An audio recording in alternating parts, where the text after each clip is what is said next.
우리에게 주시는 하나님의 말씀은 요한복음 13장입니다. 요한복음 13장 34절과 34절 말씀입니다. 34절과 35절 말씀입니다. 신약성경 171쪽쯤에 있습니다. 요한복음 13장 34절과 35절에 있는 하나님 말씀을 제가 봉독하겠습니다. 하나님의 말씀입니다. 새 계명을 너희에게 주노니 서로 사랑하라. 내가 너희를 사랑한 것 같이 너희도 서로 사랑하라. 너희가 서로 사랑하면 이로써 모든 사람이 너희가 내 제자인 줄 알리라. 아멘. 오늘 위대한 계명이라는 제목으로 용안교회를 담임하시는 박정근 목사님 말씀 전해주시겠습니다. 말씀 들으실 때 큰 은혜 있으시기를 바랍니다.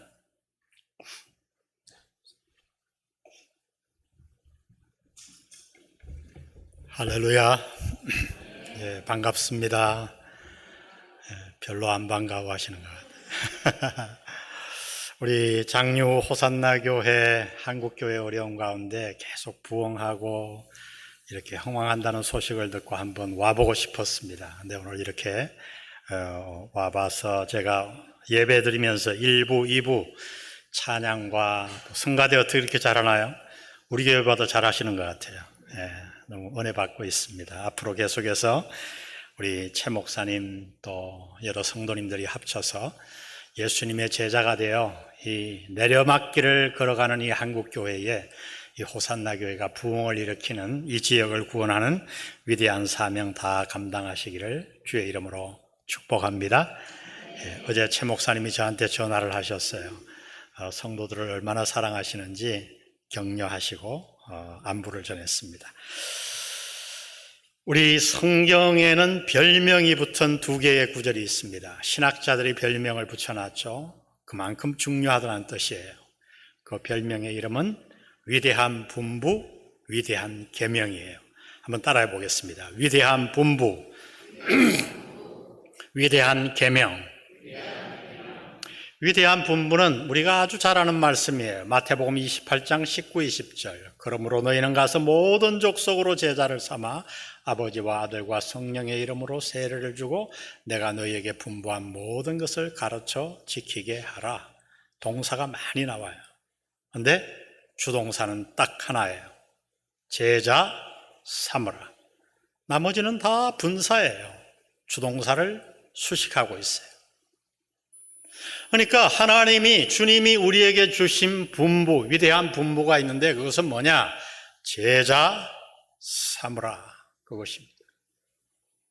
그러면 여러분, 위대한 계명은 무엇일까요? 오늘 저와 여러분이 읽은 이 구절이에요. 성경은 신기하게 중요한 명령을 주실 때 복잡하게 주신 적이 없어요. 명확하게 주셨습니다. 제자 삼으라. 위대한 분부예요. 위대한 계명은 뭐냐? 서로 뭐하라? 사랑하라. 너무 간단하죠. 서로 사랑하라. 이것이 우리에게 주신 그토록 위대한 계명이라면 오늘 우리는 이 계명의 배경과 문맥을 잘 살펴볼 필요가 있습니다. 예수님은 도대체 어떤 문맥 가운데서 이 계명을 저와 여러분에게 주셨는가? 때는 최후의 만찬 시간이었어요. 십자가에 달리시기 전날 밤. 그런데 그날 만찬의 분위기는 우리의 생각하는 들에게 아주 이상했습니다. 만찬을 드시는 도중에 예수님은 청천벽력 같은 말씀을 하십니다. 너희 중에 누가 나를 팔리라. 얼마나 충격적이었던지 그렇게 나서기를 좋아하던 베드로조차 감히 묻지 못하고 요한에게 대신 물어보라고 시켰을 정도예요. 오늘 본문 전후에는 만찬석상에 자리 배정이 잘 나타나 있어요. 이 자리 연구를 하는 학자들이 있는데 약간 이견이 있지만은 우리 유대인 문화는 서양 문화가 아니라 동양 문화예요. 그러니까 여러분, 최후의 만찬석상을 레오나르도 다빈치가 그린 것처럼 테이블로 생각하지 마시고 우리나라 밥상으로 생각하시면 아주 좋아요. 그들은 만찬을 어떻게 먹었는가? 우리나라 밥상 같은 것을 펴놓고 왼쪽에 큰 쿠션을 끼고 45도로 누워서 손으로 음식을 먹었어요. 지금도 중앙아시아 가면 손으로 음식을 먹는 곳이 많이 있죠. 제가 이 말씀을 연구하고 나서 우리 교회 의사가 많아서 내과 의사에게 물었어요. 그렇게 먹으면 어떻겠느냐 하고 물었더니 조금 있더니 소화가 잘 될 것 같아요. 왜 그러냐고 그랬더니 우리 사람의 위가 왼쪽으로 구부러져 있답니다. 오늘 집에 가서 저녁 식사를 한번 그렇게 해보시기를 바랍니다. 뭐 우리나라 문화는 숟가락 문화니까 할 수가 없지만 손으로 먹으면 가능하죠. 여러분, 그러니까 예수님이 식사하던 도중에 마리아가 와서 그 발에다가 향유를 붓고 머리털로 씻을 수 있었지, 테이블에서 먹거나 책상다리하고 먹었으면 무슨 재주로 그 발을 꺼내가지고 향유를 붓고 머리털로 씻을 수 있었겠어요. 45도로 쭉 누워서 반쯤 누워서 먹고 있으니까 식사 도중에 뒤에 와서 발에다 향유를 붓고 머리털로 씻을 수 있었던 거예요. 그 예수님의 바로 앞에 누가 있었는가? 사도 요한이 있었어요. 13장 23절 보세요. 예수의 제자 중 하나, 곧 그가 사랑하시는 자, 요한을 말하는 거예요. 자가 예수의 품에 의지하여 뭐 하였는지라? 누웠는지라.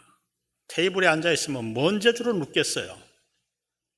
그러니까 이 45도로 이렇게 반쯤 앉아있고 누워있는데 그 바로 앞에 누워있었던 거예요. 그 요한의 맞은편에 누가 앉아있었는가? 베드로가 있었어요.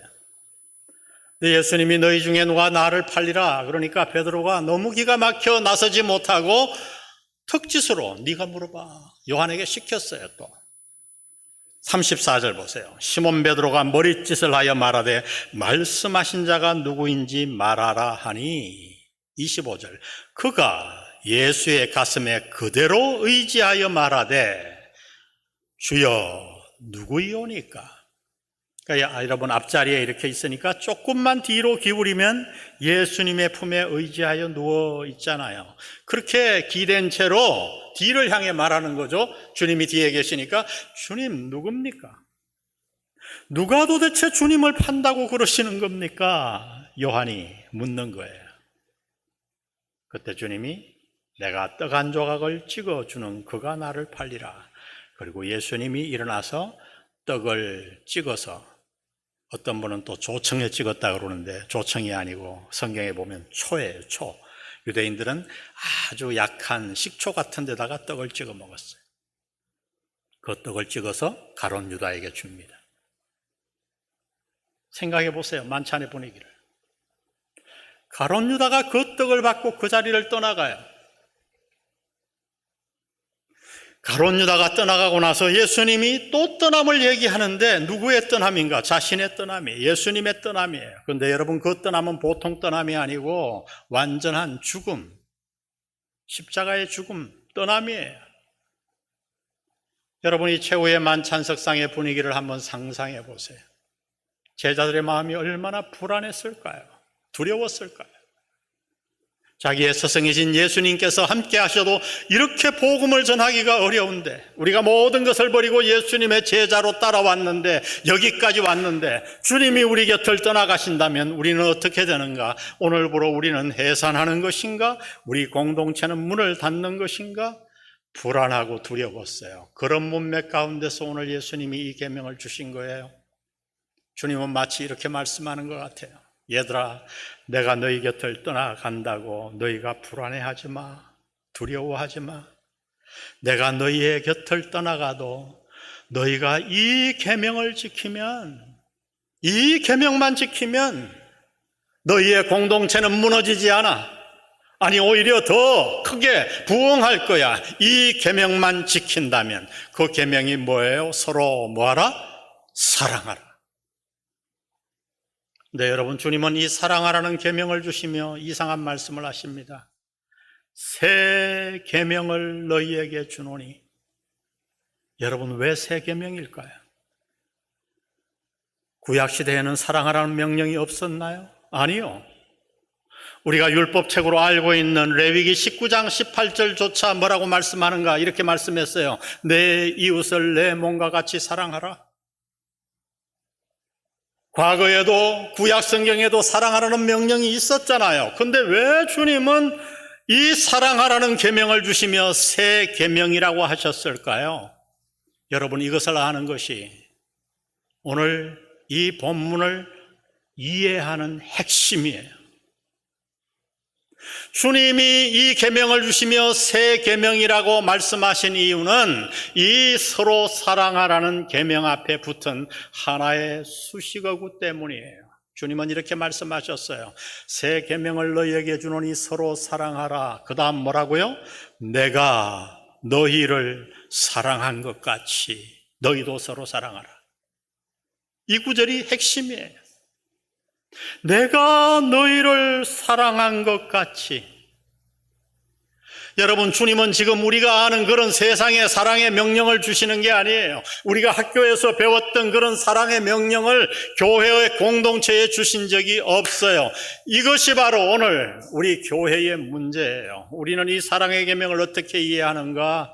내가 세상에서 배워왔던 사랑의 계명 정도로 이해하는 거예요.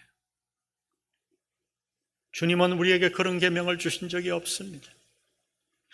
왜 새 계명이라고 말씀하는가? 단어는 똑같이 사용했지만 주님은 저와 여러분에게 전혀 다른 의미의 계명, 사랑의 계명을 주신 거예요. 그 계명은 뭐냐? 주님이 우리를 사랑한 그 사랑으로 서로 사랑하라 말씀하십니다. 그러면 여러분, 주님이 우리를 사랑한 사랑은 어떤 사랑일까요? 오늘 저는 본문을 통해서 예수님이 우리를 사랑한 그리고 명령한 두 가지 사랑의 특징을 살펴보기를 원합니다. 먼저 주님이 우리를 사랑한 사랑은 어떤 사랑인가? 다 같이 한번 읽어봅니다. 시작. 섬기는 사랑. 섬기는 사랑. 유대인 만찬은 먼저 식사하기 전에 신기하게도 발을 씻어야 했어요. 정식 만찬에서는. 우리는 보통 손을 씻잖아요. 유대인들은 발을 씻었어요. 왜 그럴까? 아마 샌들을 신고 먼지 많은 곳을 걸어왔기 때문에 생긴 풍습인지 모르겠어요. 손님이 오면 하인이 발을 씻어 주어야 합니다. 그러나 그날 최후의 만찬 석상에는 하인이 없었어요. 그럼 어떻게 하면 되는가? 낮은 자가 높은 자의 발을 씻어주면 돼요. 그런데 문제는 그날 제자들 가운데 누구 하나 선뜻 나서서 다른 사람의 발을 씻으려고 하는 자가 없었어요. 음식은 다 준비되었고 물 항아리도 있었고 대야도 있었고 수건도 준비되어 있었지만은 아무도 서로의 발을 씻기려 하지 않았어요. 아마 모르긴 몰라도 베드로는 그날도 요한을 째려보며 발따기를 안 시키고 뭐하나 하고 눈에 힘을 줬을 거예요. 근데 그날따라 그렇게 말을 잘 듣던 요한이 버텼던 것 같아요. 왜 맨날 나냐? 그래서 어떻게 했는가? 그들은 발을 씻지 못하고 아주 불편한 마음으로 식사를 시작하고 말았어요. 멋진 만찬을 차려놓고 막 일을 하다가 손도 씻지 못하고 땀도 씻지 못한 채로 밥을 먹는 모습을 연상해 보세요. 그들의 마음이 얼마나 불편했을까요? 그러면 왜 그들은 서로의 발을 씻기지 않고 그렇게 불편한, 아니 서로를 원망하는 마음을 품은 채 식사를 시작하고 말았을까? 누가는 최후의 만찬 석상의 일을 기록하며 그 이유를 이렇게 명백하게 기록해 놓았어요. 누가복음 22장 24절. 또 그들 사이에 그중 누가 크냐 하는 무엇이 난지라? 다툼이 난지라. 그들은 싸우고 있었거든요. 누가 높으냐? 누가 잘났냐? 서로 다투고 있었어요. 여러분, 그런 가운데서 누가 스스로를 낮추어서 다른 사람의 발을 씻으려 했겠습니까? 그 결과 그들은 아주 찝찝한 마음으로 아니, 마음속에는 서로를 미워하는 마음으로, 원망하는 마음으로 식사를 시작하고 있었어요. 그렇게 식사를 하는 가운데 한 사람이 일어나서 물 항아리로 갑니다. 그리고 대야에 물을 담아 그들의 발을 씻깁니다. 누구죠? 예수님. 머리로 그려보세요. 시간이 한참 걸렸을 거예요. 물 항아리에 대야에 물을 담아 발을 씻기고 버리고 수건으로 다 닦아주고 또 물을 기르와 또 다음 사람을 씻기고 많은 시간 침묵이 흘렀을 겁니다. 그렇게 모든 제자들의 발을 씻기시고 주님이 드디어 입을 떼십니다. 12절을 보세요. 그들의 발을 씻으신 후에 옷을 입으시고 겉옷을 벗고 씻겼거든요. 입으시고 다시 앉아 그들에게 이르시되 내가 너희에게 행한 것을 너희가 아느냐? 당신은 아십니까? 정말 아십니까? 내가 너를 위해 행한 일을 내가 아느냐? 주님은 우리의 발을 씻긴 적이 없어요. 그러나 그분은 발이 아니라 십자가 위에서 보배 피로 저와 여러분의 모든 죄를 다 씻겨주셨잖아요. 그리고 물으시는 거예요. 내가 너를 위해 행한 일을 내가 아느냐?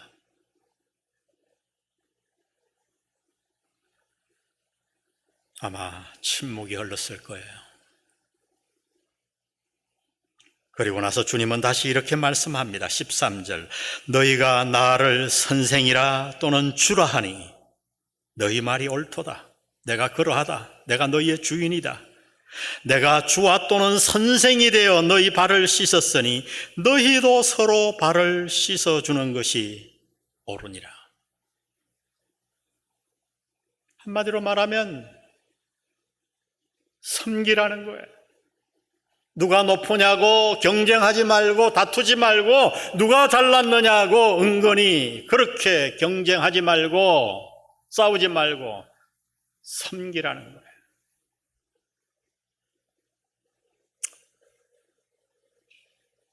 미국에 이 브레드렌 형제교회라고 하는 건전한 교단이 있어요. 한국에도 형제교회가 있지만 조금 흐름이 달라요. 그 형제교회에서는 예식을 3가지로 정했어요. 우리 개신교는 2가지잖아요. 주의 만찬과 세례식. 근데 그들은 세족식을 하나 더 넣었어요. 저는 사실 목회 초기에 영안교회에 와서 이 세족식을 교회 의식으로 넣을까 말까 굉장히 고민했던 목사예요. 왜요? 오늘 교회의 섬김이 사라지고 있잖아요. 여러분의 가정을 보세요. 이 사회를 보세요. 교회를 보세요. 오늘 우리가 사는 이 사회는 어떤 사회인가? 나만을 생각하는 사회, 아주 이기적인 사회로 지금 달려가고 있어요. 모든 것의 중심이 나예요. 내 고통, 내 아픔, 내 문제, 다른 사람의 문제는 그냥 가볍게 지나갑니다. 모두가 자기에게 함몰되어 있어요. 여러분, 그 결과는 멸망이에요. 우리나라가 세계 경제 7대국이 되었어요. 놀라운 일이에요. 세계의 부를 5개 나라가 다 지고 있다고 하죠. 6개, 7개, 어떤 사람은. 그런데 여러분, 세계 인구의 5% 안에 우리 대한민국이 들었다는 거예요. 부자에. 그런데도 우리의 삶은 왜 그렇게 더 팍팍한가요? GDP는 날마다 올라가는데 우리의 삶에는 불평이 더 늘어나고 살기가 점점 더 어려운 것 같고 왜 그럴까요? 이유는 딱 하나예요. 우리 모두가 자기에게 몰두되고 있기 때문이에요. 나만을 생각하기 때문이에요. 섬김이 사라지고 있기 때문이에요. 가정에서도 섬기지 않습니다. 우리는 다 나만 생각해요. 그 결과는 멸망이에요. 여러분, 그러한 우리에게 오늘 주님은 우리 위대한 계명을 주십니다. 이렇게 말씀해요. 얘들아, 내가 추가되어 너희의 발을 씻었으니 너희도 그렇게 서로 섬기거라. 인자에 온 것은 섬김을 받으려 함이 아니라 오히려 섬기려 하고 모든 사람을 위하여 자기 목숨을 대속물로 주려 함이니라. 주님은 목숨까지 주시며 저와 여러분을 섬기셨어요. 그리고 명령하시는 거예요. 이제 계명을 주시는 거예요. 얘들아, 너희가 어디에 있든지 너희는 섬기는 자가 되거라. 여러분, 섬김은 삶의 여러 곳에서 여러 모양으로 나타납니다.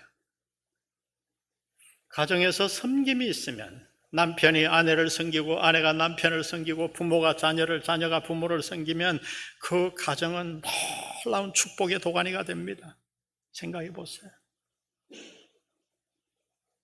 교회에서 섬김이 있으면 그 교회는 축복의 공동체가 됩니다. 감사하게 호산나 교회는 하나님을 섬기는 교회, 성도를 섬기는 교회, 세상을 섬기는 교회 철학을 가지고 있어요. 너무 감사하죠. 수많은 모습으로 우리는 교회 공동체를 섬길 수 있어요. 성가대, 안내, 주차, 부엌, 수많은 순장. 여러분, 우리 교회도 제자 훈련을 하는 교회예요. 그런데 제가 우리 교회를 이렇게 바라보면 과거 성도들이 굉장히 많이 하던 섬김 중에 요즘 점점 사라지는 것이 하나 있어요. 그게 뭔지 아세요? 가정을 오픈하는 거예요. 여러분, 옛날 다락방 다 어디서 모이셨죠? 집에서 다락방 한번 모이고 나면 애들 한 10명 와가지고 막 아수라장이 되잖아요. 근데 매주 섬겼어요. 요즘 어때요? 사람들이 점점 살기 좋아지며 가구가 좋아지고 집이 좋아지니까 문을 점점 닫아요. 교회에서 자꾸 모이려고만 해요. 그래서 저는 우리 교회 운동을 펼치고 있어요. 가정에서 모이기 쉽도록 우리 교회는 어떻게 했는가? 성도들끼리 모이면 절대 일식삼찬이에요. 군대처럼 3가지 반찬 이상 못하게 합니다. 한 번은 선포를 했는데 저를 초대해서 신방을 갔더니 5가지, 6가지 차려놨어요. 제가 안 먹고 왔어요. 난리가 났습니다. 그때부터 다 3가지 지켜요. 일식삼찬. 그리고 제가 또 하나 판낙을 가르쳐요. 판낙은 뭐냐 하면 이게 행운의 냄비, 그래서 미국 말인데 한 가지씩 반찬을 해오는 거예요. 그 집에서 만나면 그 집은 밥하고 미소된장국 같은 간단한 국만 끓이고 나머지 분들이 돌아가면서 반찬 하나씩 해오는 거예요. 그럼 3가지 반찬 넣고 뷔페로 먹는 거예요. 여러분, 이 세상 어느 식당이 가정만 할까요? 이 세상 어느 카페가 가정만 할까요? 가정에서 모이면 깊은 대화도 할 수 있고 통성 기도도 할 수 있고 찬양도 할 수 있잖아요. 여러분, 식당과 카페에서 교제하면 그것이 가능한가요? 천만에요. 저는 우리 성도에게 격려하고 있어요. 제 스스로 참 가정에서 많이 사람들을 초대합니다. 오늘 호산나 교회 이 운동이 일어나기를 주의 이름으로 축복합니다. 섬김은 여러 가지 형태로 나타나는 거예요. 저는 이제 공식적으로는 올해 말까지 은퇴해요. 원래 65세, 2년 전에 제가 은퇴하려고 했는데 우리 성도님들이 저를 은퇴 못하게 했어요. 사무총회를 하더니 한 분이 나와서 목사님 은퇴 2년 연장, 그러고 막 박수를 쳐가지고 그러더니 내려와서 저보고 하는 소리가 목사님이 뭐 한 게 있어서 은퇴하십니까? 2년 지켜보고 잘못하시면 또 연장입니다. 저 사실 출근 안 해요. 한 달에 한 번 설교해요. 이제 후임이 막았으니 한 2년 뒤를 봐주라는 거죠. 제가 이 본문을 연구하면서 집사람에게 그래서 얘기했어요. 여보, 나 이제 은퇴도 했고 하니 내 남은 평생 화장실 청소는 내가 할게. 제가 한 3주 해보고 얼마나 그 말 한 걸 후회했는지. 화장실 청소하며 아내가 이렇게 고생했구나. 여러분, 섬기는 거죠. 아멘. 내가 행한 것을 너희가 아느냐? 섬김이 힘들어요. 힘들어요. 그러나 여러분, 모든 것을 섬기는 마음으로 해보시기를 바랍니다. 주님이 섬김을 받으려고 오신 거 아니고 목숨까지 주셔서 저와 여러분을 섬겼듯이 여러분 남은 생을 한번 섬겨보세요. 그러면 여러분의 가정이 변합니다. 자녀들이 변합니다. 여러분, 자녀는 내 소유가 아니에요. 신학적으로 자녀는 무엇인지 아세요? 하나님의 기업이에요. 하나님의 기업, 내 기업도 아니에요. 하나님이 잠시 내게 맡기신 하나님의 기업. 여러분, 자녀를 존중해야 돼요. 아멘? 존중하셔야 돼요. 섬기셔야 돼요.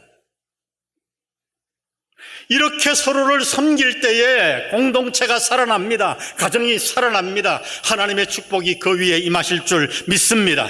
주님은 이 사랑을, 계명을 우리에게 주신 거예요. 내가 너희를 섬기던 그 섬김으로 사랑하거라. 두 번째, 주님이 우리를 사랑한 우리에게 주신 계명은 어떤 것인가? 우리 다 같이 한번 읽어봅니다. 시작. 용서하고 받아주는 사랑. 여러분, 멀리 갈 것 없이 그날 최후의 만찬 제자들을 보세요. 예수님은 십자가를 앞에 두고 있는데 서로 누가 높으냐 싸우고 있어요. 체포대가 도착하니까 다 도망가 버리고 수제자라고 하는 베드로는 예수님을 모른다고 3번씩이나 부인합니다. 그래도 예수님은 그들을 향한 사랑을 포기하지 않으셨어요. 끝까지 사랑하셨어요. 여러분, 사랑이란 뭔지 아세요? 저는 C.S. 루이스를 참 좋아합니다. 성경의 진리를 그렇게 정확하게 표현한 사람을 저는 아직 발견하지 못했어요. 놀라운 건 그 C.S. 루이스가 신학자도 아니요, 목사도 아니요, 평신도라고 하는 사실이에요. C.S. 루이스가 사랑이란 무엇인가라는 글을 썼어요. 제가 번역을 해서 약간 의역을 해서 읽어드립니다. 사랑하는 것은 상처받는 것이다. 누군가를 사랑해보라. 그러면 당신은 곧 상처받게 될 것이다. 만일 상처받기를 원치 않거든 그 누구도 사랑하지 말라. 당신의 마음을 아무에게도 주지 말라. 심지어 동물에게조차도. 당신의 마음을 굳게 철장 안에 가두라. 그리고 적당한 예의와 고상한 취미로 당신의 마음을 독려매라. 그러면 당신은 결코 상처 입지 않으리. 그러나 한 가지, 그 안에서 당신의 마음은 누구도 사랑할 수 없는 굳은 마음으로, 누구도 가까이 하지 못할 단단한 마음으로, 그리고 누구도 치료하지 못할 치료 불능의 마음으로 점차 변해갈 것이다. 사랑하기 원하시나요? 여러분, 그렇다면 먼저 상처받을 준비를 하시기를 바랍니다. 사랑은 상처받는 거예요. 예수님은 평생 상처받으며 사셨어요. 자기가 돈 수많은 사람들로부터, 형제들로부터, 심지어 그렇게 사랑했던 제자들로부터.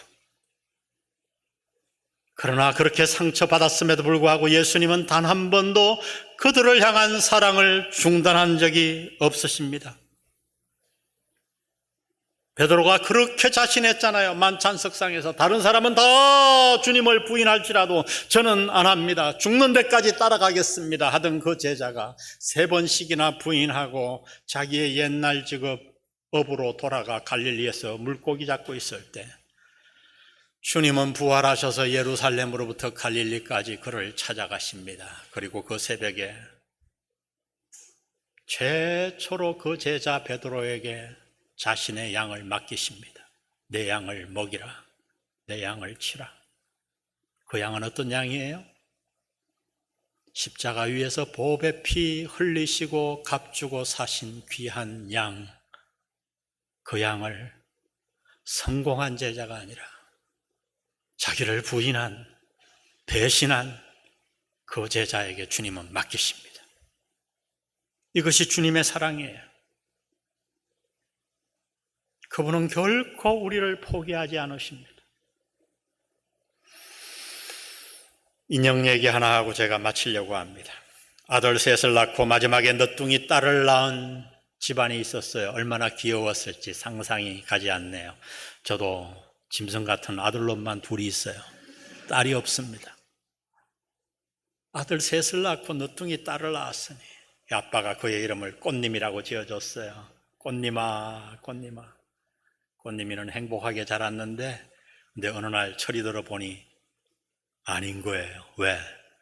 주변에 다 아빠, 오빠, 새 짐승들만 있잖아요. 그걸 안 아빠가 어느 날 돌아오면서 예쁜 여자 인형을 사다 줬어요. 꽃님이가 얼마나 그 인형을 사랑하는지 별님이라고 이름을 지었어요. 그날부터 별님 인형은 꽃님이의 둘도 없는 친구가 됩니다. 침대에서 잘 때는 당연히 같이 잤고 목욕할 때도 욕조에 세워놓고서야 목욕을 했고 집에서나 바깥 외식을 할 때도 항상 의자를 따로 하나 해서 별님 인형을 앉혀놓고서야 밥을 먹었어요. 그렇게 세월이 흐르는 동안 이 별님 인형은 누더기 인형이 되어갑니다. 팔이 부러지고 솜이 튀어나오고 눈이 다 들렁거리고 어느 날 강원도에 휴가를 갔는데 꽃님이가 잠들었어요. 아빠가 번쩍 안고 차에 태우고 돌아오는데 1시간 반을 달려서야 꽃님이가 턱 눈을 뜨더니 뜨자마자 별님이가 없는 거예요. 아빠는 차를 돌렸어요. 식구들 가운데 누구도 불평하지 않았습니다. 왜요? 별님 인형이 꽃님이에게 얼마나 중요한가를 알았기 때문에. 호텔에 도착했는데 별님 인형이 없는 거지요. 온 식구들이 찾았어요. 마침내 발견했는데 어디서 발견했는가? 저 쓰레기 하치장. 호텔 직원을 나무랄 수 없었어요. 왜요? 그 별님 인형은 누가 봐도 누더기 인형이었거든요. 별님이가 자라 대학을 가고 나서 그 부모님들은 별님이의 모든 장난감을 다 처분했지만 꽃님이의 모든 장난감을 다 처분했지만 이 별님 인형만큼은 유리상자에 넣어줘 장롱 안에 넣어놓았어요. 왜요? 훗날 꽃님이가 시집가서 딸을 놓으면 그에게 선물해 주려고 인형을 다 고쳐서. 제가 미국에 있으면서 인형 수선소를 한번 가본 적이 있는데요. 놀라운 사실은 인형 수선비가 사람 수술비보다 훨씬 비싸다는 거예요. 전 깜짝 놀랐어요. 몇 천만 원 하는 수술도 있어요. 왜 그런가? 50년, 40년 된 인형을 수선할 때 40년 전 그 옷감, 50년 전 그 단추, 그걸 사용하는 거예요. 자, 여러분 한번 질문해 봅시다. 무엇이 그 별님 인형을 그렇게 가치 있게 만든 것일까요? 별님 인형 자체의 가치 때문에? 아니요. 그렇게 친절한 호텔 직원들조차 감히 주인에게 돌려줄 생각도 못하고 쓰레기통에 던졌을 정도로 그 별님 인형은 누더기 인형이었어요. 누더기 별님 인형을 그렇게 가치 있게 만든 것은 그 인형 자체의 가치가 있어서가 아니라 그 별님 인형을 향한 꽃님이의 사랑이었습니다. 바울은 이 놀라운 사실을 깨닫고 로마서 5장 8절에서 이렇게 외칩니다. 우리 바울의 외치는 마음을 마음에 담아 함께 한번 읽어보겠습니다. 5장 8절 시작. 우리가 아직 죄인 되었을 때에 그리스도께서 우리를 위하여 죽으심으로 하나님께서 우리에 대한 자기의 사랑을 확정하셨느냐. 우리가 아직 죄인 되었을 때에, 누더기 인형일 때에, 내 안에 가치가 있어서가 아니에요. 우리는 다 죄인이었어요. 멸망받을 수밖에 없는 하나님의 진노의 대상이었어요. 그런데 도저히 이해 못하게, 납득이 되지 않을 정도로 하나님이 우리가 죄인 되었을 때에 누더기 같은 우리를 얼마나 사랑하셨던지 독생자 예수 그리스도를 우리를 위해 주신 줄 믿습니다. 그 사랑이 우리를 예수님 짜리로 만든 거예요.